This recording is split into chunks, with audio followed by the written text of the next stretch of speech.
কোথায় যেতে ইচ্ছে করে সুধাস কি মাথায়? যেখান থেকে এসেছিলাম সেথায় যেতে চাই, কিন্তু সে যে কোন জায়গা ভাবি অনেকবার, মনে আমার পড়ে না তো একটুখানি তার। ভাবনা আমার দেখে বাবা বললে সেদিন হেসে, সে জায়গাটি মেঘের পাড়ে সন্ধ্যা তারার দেশে। তুমি বলো সে দেশখানি মাটির নিচে আছে, যেখানেতে ছাড়া পেয়ে ফুল ফোটে সব গাছে।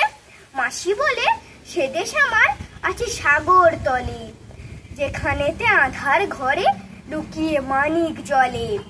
দাদা আমার চুল টেনে দেয়, বলে বোকা ওরে, হাওয়ায় সে দেশ মিলিয়ে আছে দেখবি কেমন করে। আমি শুনে ভাবি আছে সকল জায়গাতে, সেধু মাস্টার বলে শুধু কোনোখানেতেই নেই।